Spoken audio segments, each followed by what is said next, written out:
242nd Contact. Monday, 24th of April 1992, 3:05. Translators are Joseph Darmanin, Stefan Zutt. Very pleasing, my friend, to see you again. It really did not take as long as till the previous time. I am glad to see you again healthy. I felt the need to exchange a few words with you. There are also a few things which move me that I want to discuss with you. So purely private? That's how it sounds. Your fine hearing ability is simply impossible to surpass. Yes, I thought that our conversation should not be revealed to other ears than to ours alone. Of course, then it shall also be so. But may I nevertheless ask you something? There is no reason for you not to do this. Good, thank you. The question relates to the earthquakes in the Graubünden region and the Rhine region.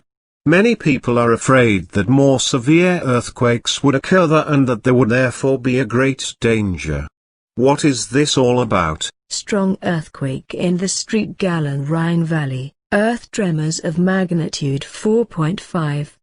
The danger of more severe earthquakes does indeed exist, but this does not apply to the immediate future. With smaller quakes, however, things will be different, because already on 8 May another one of these will occur, which will have to be calculated at a magnitude of about 5.5, if, according to the Richter scale. That's pretty strong for Switzerland.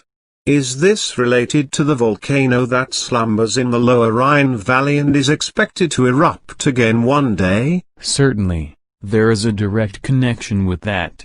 The volcano is said to erupt one day, where the area is called Ebenalp and Wildkirchley, next to the 3 small lakes Seelpsee, Samteisersee and Hunsteinsee.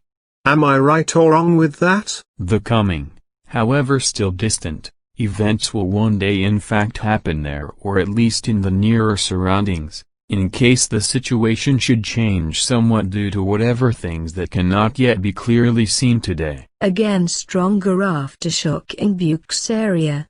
Light earthquake at Lake Constance.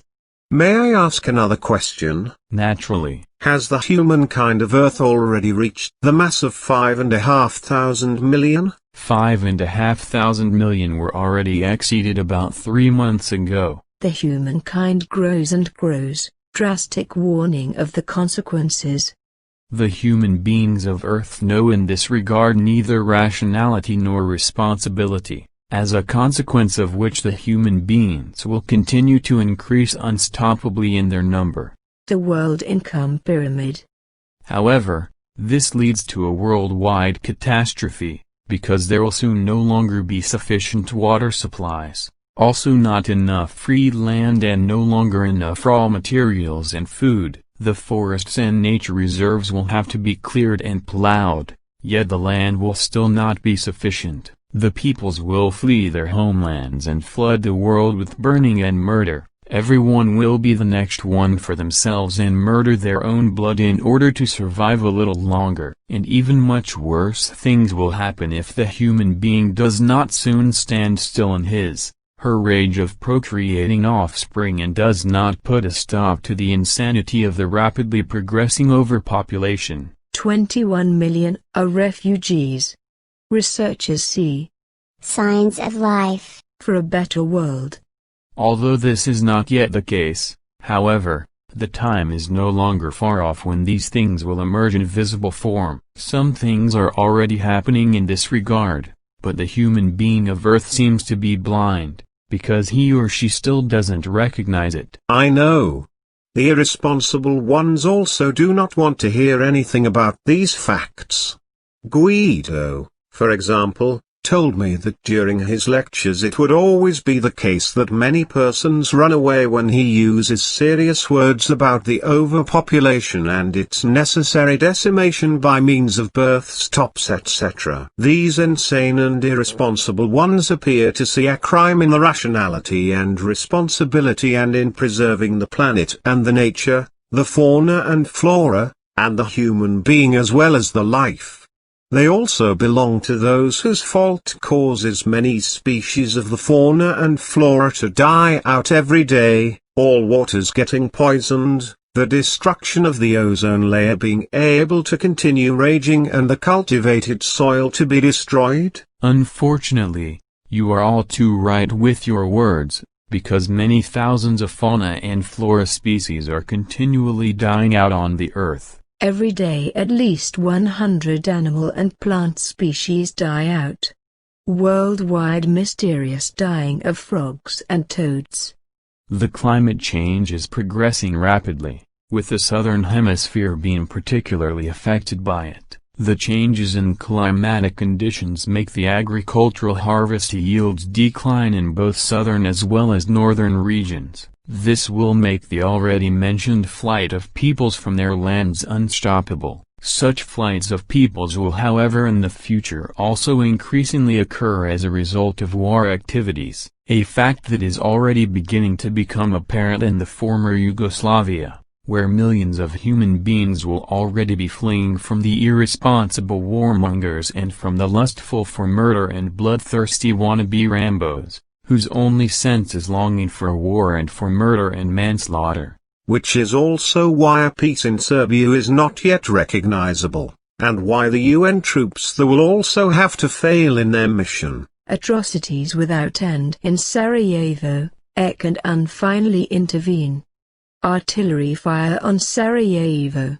Unfortunately, however, the United Nations organization, too, has not yet realized that its way of passive observation and provision of troops is completely wrong. Streets in Sarajevo covered with corpses, Bosnian capital on fire. Still this organization and its responsible persons of the states united in it have not understood and have not comprehended that their mode of action is absolutely wrong and that in truth peace-fighting troops according to Enoch's system would have to be established, which would in each individual case for the sake of peace have to intervene by means of a fight and radically everywhere, where war or simply unpeace is imminent. An act of logical, dual necessitating effort for peace.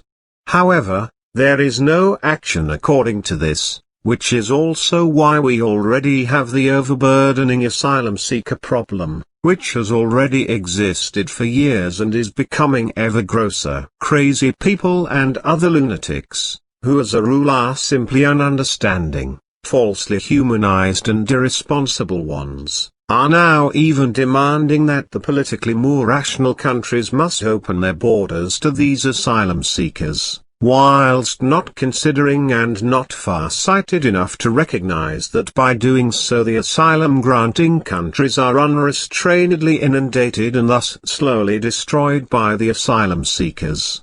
After all, this began already years ago with asylum seekers from various African countries, as well as from former Eastern Bloc states, from Sri Lanka, Turkey, Afghanistan and many other states. These facts are actually well known to those responsible and to those in government, but they are concealed from the people, as is the truth about the AIDS epidemic, which is in truth much worse than is admitted.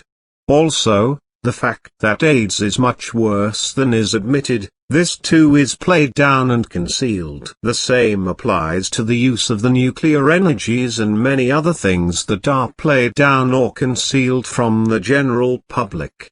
Not the least to blame for this are also countless sects, which perform their mischief in the whole world, and which ridicule these facts, because through their sectarianism they disparage everything and everyone, no matter whether it is right or not. Thereby the broad masses of humankind are led into the unreal and falling in bondage to the false assumption that everything ungood that is publicly accused would merely be a sectarian invention.